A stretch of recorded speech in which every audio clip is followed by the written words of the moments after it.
beautiful. Copa America, Euros, Wimbledon, big shocks in the Wimbledon. No big shocks for me at the Euros yet. I expected Spain to win, so we'll talk about that a little bit. We'll also be talking about the Olympics, all right, because it's only maybe 2.5 weeks away now. Um, so we'll be touching on all of that and more in the locker room. Before we do any touching, before we start touching anything, Zibby, tell us, how can we be a part of the locker room? Well, this is the locker room brought to you by Visa. And to be a part of it, all you have to do is just send us a message via WhatsApp 0809 440 You can also tweet at Smooth981. And do not forget, we are streaming live on our YouTube channel, Smooth981. That is the channel. And of course, we'd love to get your thoughts as well. So you can post them underneath the live stream.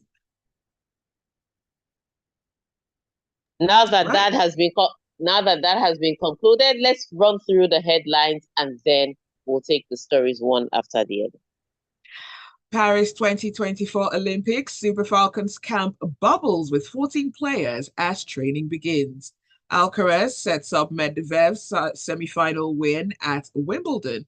Vekic beats qualifier Sun to reach Wimbledon semi-finals.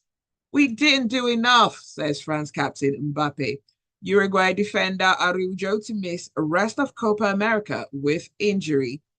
De Zerbi aims to take Marseille back to the top, and Bayern announced signing of winger Olise from Crystal Palace.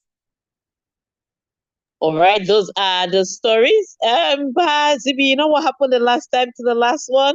Mm-hmm.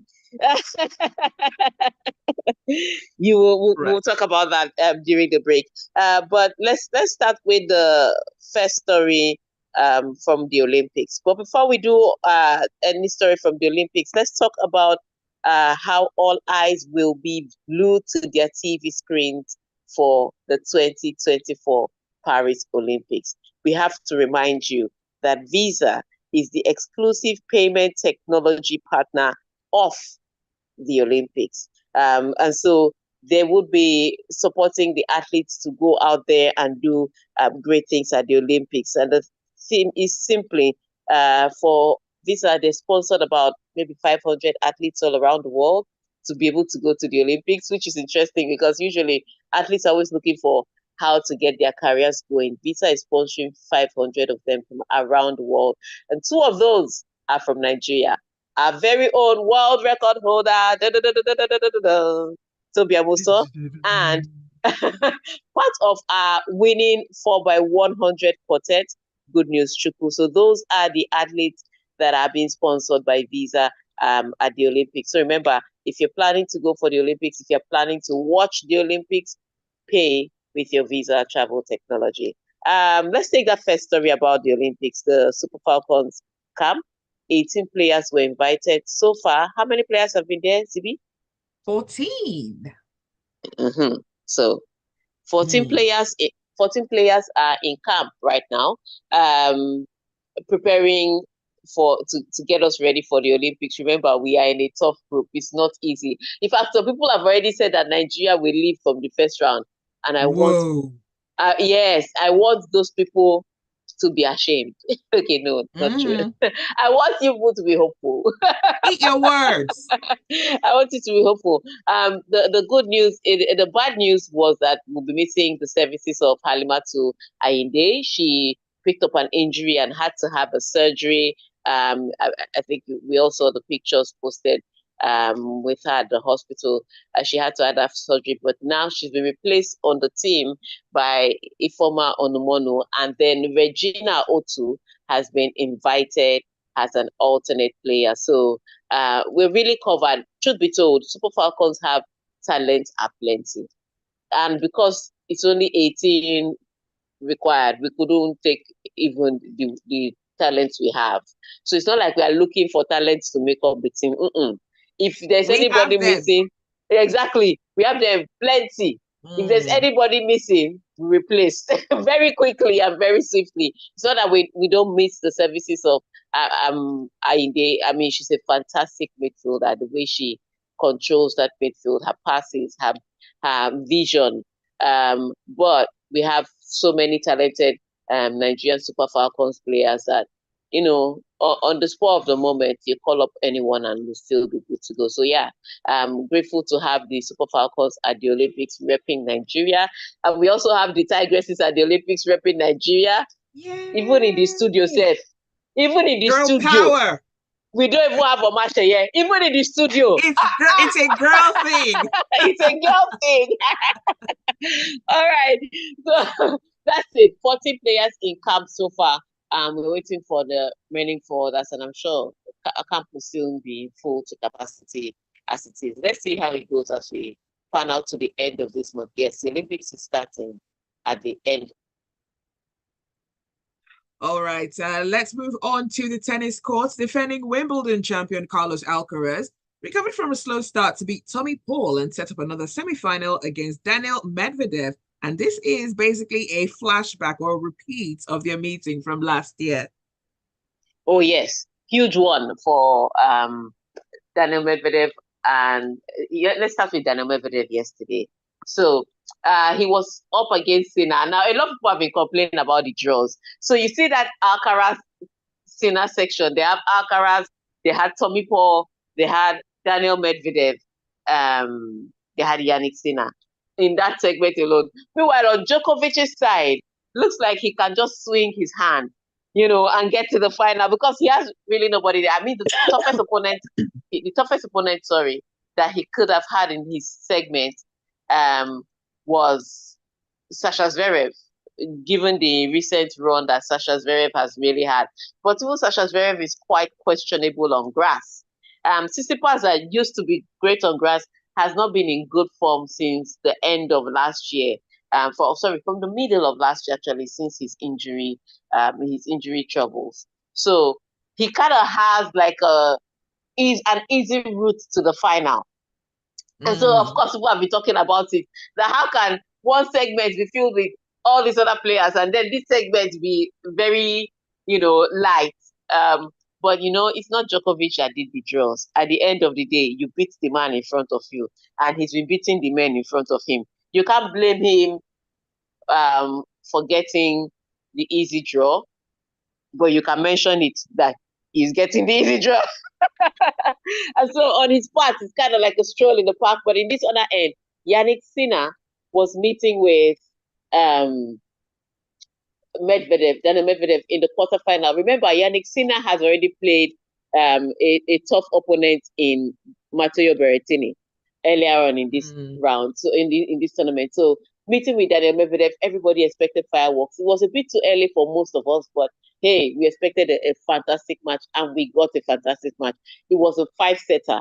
Unfortunately, Yannick Sinner was obviously struggling with something. He was clearly physically not fully fit, but the man did not want to give up. Truth be told, I thought he was going to retire, at least from the second set. This boy played this match till 5 sets. And they asked him, why didn't you retire? He was like, that he doesn't like to retire from matches, especially as a quarterfinals. So I was like, do you like pain? Because that's the only other question. Do you like pain? What kind of unnecessary suffering is this? I understand the spirit. I get the spirit of sportsmanship. I get the will to not take from the game. But if you are clearly struggling the way you were struggling, come on. You're already going to lose the match anyway because Daniel Medvedev was in great form. I'm not saying that Yannick Sinner necessarily lost because he was ill. I'm just saying Medvedev was playing great tennis. So either way, it wasn't guaranteed that you could play poorly and win. And if you won, would you be fit enough to play the semi-finals? Because the semi-finals is against Carlos Alcaraz. So exactly. At the end of the day, might as well just have walked in the third set. But no, Oga played up to 5 sets. Lost the match to Daniel Medvedev. And so now it's a semi-final of Daniel Medvedev against Carlos Alcaraz. Now, last year it was a breeze. It was straight sets. I think 6-2, 6-3 somewhere. Very easy for Alcaraz. It was one-sided. But this year, I don't think it'll be the same thing for two reasons. Carlos Alcaraz is still not his best. despite the Mm. fact that he has gotten all the way to semifinals, he's still not at his physical best. Remember, he was struggling with the arm injury. That's not gone. He started having to tweak a little of his muscles, his calf muscles. So he's not 100% physically fit, and you can see it in his game. But and then Medvedev is playing blindingly good tennis. So I don't think it's going to be as easy as it was last year. But what I expect is that come Friday, we are going to have a fantastic semi-final. All right. That's on the men's draw. On the women's draw, after Yes. all the seats have fallen out, I think the person most likely to win this is Elena Rybakina. Because remember, no Iga Swiatek, no Coco Golf, no Oh, Sabalenka. yeah. You see how I keep saying no, no, no. Mm. Rybakina Wow. seems to be the only big name standing. But of course, she's going to get some fierce opposition from Vekic, who yesterday beat Luluson, the lady that knocked out Emma Raducanu from Wimbledon. So let's see how it goes on the women's draw. But for the men's draw, mouth-watering clashes already await, at least on one side of the draw. Mouth watering. All right, let's look at some of the messages coming through. 0809 440 That's the number. You can also post on our live stream on YouTube, Smooth 981. Bar says Tega, and he adds an N at the end of your name. So basically, he says Tegan. You're a violence master against my gender. Keep it up. And I think he says that with a lot of sarcasm. We'll Okay. keep pressing your noise till you start delivering. And only, like I said, Olympics is about 2.5 weeks away. Let me be pressing the neck now so that some medals will come in. I know, right? Tega, do it for the sisters, please. Let's challenge these Nigerian men. Dapo says, tennis players are sure full of surprises. The way Medvedev overcame Yannick Sinner in that marathon game was simply inconceivable. I, for one, obviously thought that Sinner would go all the way and lift the Wimbledon trophy. The way that Italian girl Jasmine also eliminated Navarro, who took out Coco Gauff, I'm adding this, karma, was heartwarming. Alcaraz really had to struggle with Paul Tommy in the first two sets prior to demonstrating supremacy. Fantastic display yesterday. All right, can we take this third story quickly? We can take the third story on the other side. Stay with us. You are a wicked timekeeper. You are a very wicked timekeeper. My dear, I'm the accurate timekeeper for the co-debaters. Oh my Don't days, I'm so worry. happy. So the Navarro has met her own exit. I He beg. took my No, no, no, baby but out. no, no. But she tried. She tried because think about it. She knocked out a lot of seats. She knocked out a lot of favorites. She knocked out. She started with Naomi Osaka. What? She was the one that beat Naomi. Dang. Wait, is she ranked? No, she's not. But they're all Americans. They're all friends. They all know each other. I mean, Wow. Naomi Osaka is not American, but She she grew up in is America. kind of, Yeah. yeah. So she knows all of them because they all came in through the same camps. Oh, wow. That must be a really good tennis camp. Um, American tennis camp, women's tennis camp is massive. Even the men's tennis Wow. camp is massive. It's just that they don't have the talent to the likes of Pete Sampras, Andrea Garcia, and the rest. But Oh, they are yeah, from back in the yeah, day. yeah. So their Wow. camp is not producing it as I mean, they're producing plenty talent, but it's But not not great quality one. talent. And yeah, Yeah. on the women's side, they're producing great ones. The same camp Wow. produced Jessica Pegula, Coco Golf, Sloane Stevens. What The of women, Sloan, Steffu? What is she happening? was she was knocked out in the second round. Ah, poor girl. Madison Keys. So their camp in the US tennis camp really produces players. Okay, all right, let's go back. It's the locker room on Smooth 98.1. Tega and Zibby with you. It's all about sports. Get in touch and let us know your thoughts. 0809 440 That's the WhatsApp number. You can also tweet at Smooth981. We're also streaming live on YouTube, so you can catch that live stream. You can post a comment on there as well. This one is onto football. France captain Kylian Mbappe says his side didn't do enough in Tuesday's 2-1 semi-final loss to Spain. and he's admitted that he was disappointed after underperforming at Euro 2024. Oh yes, and underperform he did. So a lot of people would have been talking about the stars to look out for Mm, with Kylian Mbappe, and he would have some of the stars to look out for at the Euros, and Kylian Mbappe would have been one of the names of those stars. Unfortunately, he hasn't delivered on the promise. Very as poor as a French team were, they didn't score from open play. What can I say? Until yesterday against Spain. against Spain. And they shocked Spain, because Spain didn't expect that that the match would turn out the way it turned out. So France dominated, especially the second half, dominated possession in that second half. Created a few chances here and there. It's just that their chances were not as clear cut. The Spain dealt with most of the threats that France brought up. And again, that would be the disappointment that usually the French are able to worry teams, through the middle, from the wings, get into their 18-yard box and do great things. Don't worry, there were heart-stopping moments for the Spanish show. It's just that it was not enough. So the Spanish would have been surprised at the number of chances that they gave up yesterday. They would have been surprised at the fact that they gave up the ball possession that they did yesterday. But ultimately, they were largely safe. And that's the disappointment from the French. With the plethora of stars, attacking players, excitable players, entertaining players that they had, they could have played better football. And most people will say, yes, this is down to the Deschamps, and this is how he has been playing. But also the players have the onus to do that, to do some things to themselves. There was this chance that fell to Kylian Mbappe, and I swear I saw him score that chance at the 2022 World Cup. Easy. That chance was like bread and butter. I've seen him score that chance several times, but he missed it yesterday. And so the players also have to take some of the blame. That look, this was on us. And I like the fact that he said they didn't do enough, because truly they didn't do enough. Because if he had scored that chance, we'll be talking extra time. And because they had the momentum, maybe, just maybe, they could have won. Because when you think about it, De La Fuente is not that. He's not the coach. It's not the coach. I will beat De La Fuente with anything. I mean, the Not sure fact about that that. the fact that the Spanish team with the players that they have played like that yesterday is indicative of the kind of coaching that they have. I mean, it was their quality that brought them through here, not any tactical genius per se. So, sad one for France, but yeah, my prediction came through. Spain through. We're waiting for today's match.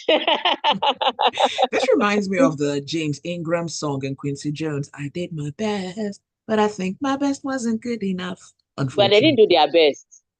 They just Why are you so mean? they just did. It wasn't their best. Ah, Tega. All right, let's move on to the next story. England manager Gareth Southgate believes his side have been freed up by edging closer to a first ever major final on foreign soil at Euro 2024. And this is after struggling to deal with the weight of expectation earlier in the tournament. So he's looking at result over performance.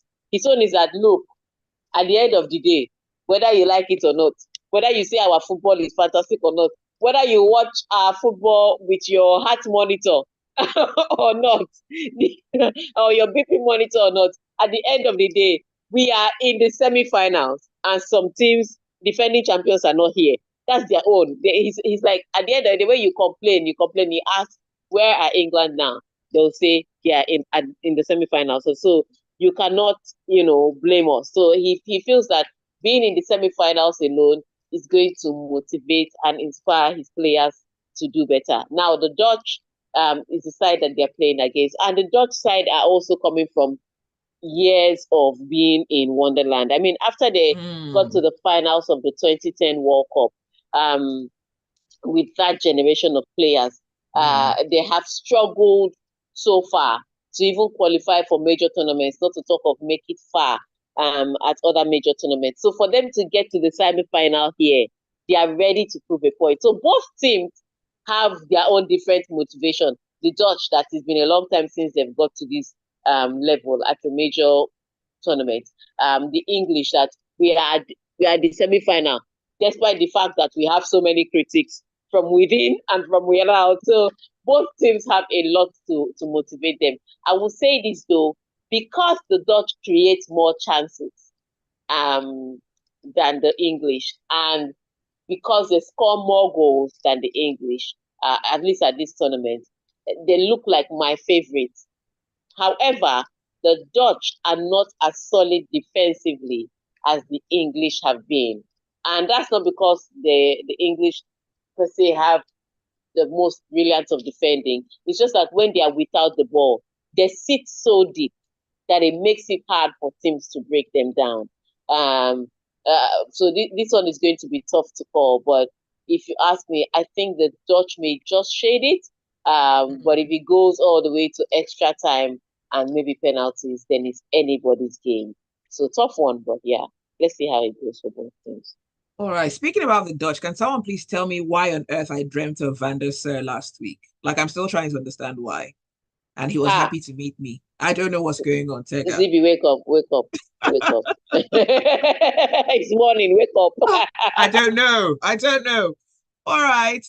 Roberto Di Zerbi says he wants Marseille back competing for titles after taking over a team that finished eighth in Ligue 1 last season and hasn't exactly won a trophy since 2012. Yeah, shocking. So the Zerbi, in case most of you missed it, the Zerbi left Brighton at the end of last season.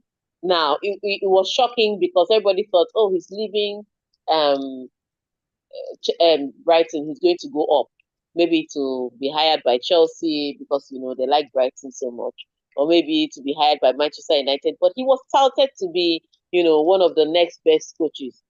Next thing we knew, he signed for Marseille. Toga, Marseille. When there's bright lights and more money in EPL, you went to Marseille. But yeah, he's moved to Marseille now and he's looking to bring them back to their glory days. And Marseille is not such a bad team um, when you look at the overall picture. But to think of the way that his ratings had gone high after all that he did at Brighton. So I think a lot of people would have expected him to move to a bigger club at the EPL. But taking Marseille, a traditional club, and trying to get them trophies may maybe bring him back. So maybe it is that case of taking one step backwards so that you can propel yourself even further in the future. So let's see how it works out for the Zerbi and Marseille. All right, 0809 440 981. That is the WhatsApp number. You can also post underneath the live stream. Smooth981 is the channel on YouTube. Don't forget to subscribe, post a comment, and let's move on to the next story. The Copa America action continued Tuesday with Argentina battling Canada in the semifinals at the MetLife Stadium in New Jersey. Yes, and winning that by 2-0. Like I said, they're already beating them by the same scoreline in the group stage. And it wasn't just the result, it was the quality of opposition was just too different. Argentina has the players, and even if their style can be a bit questionable sometimes, because it seems a bit labored and tedious sometimes. It's just like, why can't you just score more goals? Why can't you play more expressive with all these players that you have? So their style can be a little tedious. However, when you saw Argentina against Canada, I don't think there was anybody that expected this to go into extra time. The question was, by how many goals will they win? That was Wow. it. That was it. And so Julian Alvarez scored the first goal, and then Lionel Messi scored the second goal, making it consecutive tournaments he's scored goals in right now. I do think that the shot. So people were talking about it that, oh, he stole his opponent's goal. Oh, he stole his teammate's goal. Sorry. And some people were saying, oh, it's tapping. And I agree. It was practically a tap-in. But it was a tap-in that if he didn't tap it in, the goalkeeper would have saved it. So the shot was taken. The goalkeeper had set up to catch the ball. Messi was like, what? He just put his tiny legs inside there and flicked the ball into the back of the net. So it was a tap-in that wouldn't have been a goal if he didn't score it. So kudos to him.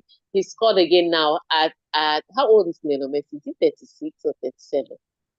Yes, he's old. 37 now. 37. He's old. Chai. And I saw him when he was 16. How old does that make me? Anyway, so that consecutive majors he scored a goal in. And if you're one of those people that are still doing the Cristiano Ronaldo debate, Lionel Messi is obviously winning. Maybe you know, at this point in time, you should give up. At this point in time, just give up and move on, Zibby. Messi is winning it because at least Messi is in the semi-final. Sorry, it's in the final, and he scored a goal. Wow. Cristiano Ronaldo cannot say the same for himself. Cristiano is somewhere nursing his wounds on the other side of the world, and you just with a won't lot let of him, money. Tega. Please, I'll nurse my wounds with it. I'll be happy to nurse my wounds with a lot of money. Okay, can we look at some of the messages coming through? Let's just take Araujo? one more story. Let's take the Uruguay story. Yeah. All right, Uruguay defender Ronald Araujo will miss the remainder of the Copa America after suffering a muscle injury in the quarterfinals, and this is according to the Uruguayan FA. Yes, and this is going to be tough. Now, a lot of people, after seeing Argentina qualify for the final, what they are really hoping for is an Argentina-Uruguay final. So it will be tough for Argentina to win. Because you know how the Uruguayans do it.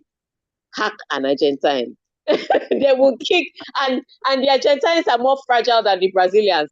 So if you think about how they if you think about how they kicked the Brazilians till they kicked them out of scoring and then they kicked them out of the tournament, you will understand why most people want that physicality to kind of stop the Argentines from going on a run. Shouldn't be that they won the Copa America in 2021, won the World Cup in 2022, and now in 2024 they want to win another Copa America. Let somebody else win it. Exactly. So a lot of people are praying for it to be a Uruguay final, but they are facing a huge one. They have the suspension from the red card to find it on against Brazil, and then they have Araujo missing this with injury, and Araujo is their defensive player. Now Jimenez was not a bad replacement, but you know, you want to have your first choice available to you. So it's Uruguay playing against Colombia. Now, the thing about Colombia is that Colombia has been scoring goals at this tournament. I've been winning convincingly. In fact, where Uruguay had to come in through penalty shootout, Colombia scored 3 goals in regulation time. Made it through. Wow. So they are a team that's scoring goals. They are a tournament team. Will they be able to withstand the physicality of Uruguay? That's what we're waiting to see. So it's Uruguay against Colombia. I think there'll be goals in this, but I cannot categorically say who will come out tops. All right, so let's take those messages. On YouTube, Abiodun says, my prediction coming through: Spain for Euro, Argentina for Copa, Netherlands to win tonight. Watch out, Lamine will outfox Mbappe in the La Liga. Anything that Messi touches turns to gold. Ah, okay. I told you Messi is winning. Anyway, Promaniri says, Lamine Yamal, remember the name, the 16-year-old prodigy that is taking the world of football by storm. Maybe that picture circling around Twitter of Messi bathing Yamal as a baby was more symbolic than we think. On the other side, Argentina made light work of Canada yet again and have progressed to the Copa America final. Chukudi says, anybody chasing highest goal scorer? He needs to forget it. Okay. All right. Tayo says, thank God there's no more haram football from Deschamps in France. He told us not to change the channel. He told us to change the channel if we don't like their game, and Lamine took it personal. If Messi didn't touch and bless you when you were young, I'm sorry for you. England needs to be purged with their mild version of haram football. Zibby, like dancing Ayekan in his menstruation song, said, wake up. I hate you, Tayo. Drake went to bet a whole 300K against Argentina. How many L's can he take? Because he's, in quote, not like us. I see what you did there, Tyre. Uruguay about to do the wild hacker job. Larry from the abroad says, Tega, you're not rooting for our Ghanaian sister, Jasmine. She reminds me of the Energizer Bunny. She covers the court so well, and she is tiny. Let's see. Big E from So because I'm says, tiny and she's tiny now, I should be rooting for tiny people. Yes. I don't like this shade. The tinies. Big E from Ketty says, Tega carries Zibby for cleansing and deliverance from spiritual football husband. Oh my days. But I'm disappointed in France with all the talents. They couldn't deliver on a good win to beat Spain. Ibukun from Ketty says, I don't blame the Zerbi. The hype and pressure on EPL coaches is too much. They build you up higher, then bring you down and fire. Olympic Marseille look like a project and they will give him time to build. Dakbo, that's the last message I can take, says, Spain versus France football match was really explosive and action-packed. All three goals scored in the first half. All right. On that note, we want to say thank you for tuning in to Smooth 98.1 to listen to the Locker Room, brought to you by Visa. Thank you for sending your messages to WhatsApp. Thank you for watching us on YouTube. Remember, you can like, subscribe, and send a place a comment on our YouTube channel. On that note, we will come your way again on Friday. It's bye from me. Friday. All right, that's it for the Locker Room, brought to you by Visa. Stay with us. More to come on the Smooth Breakfast.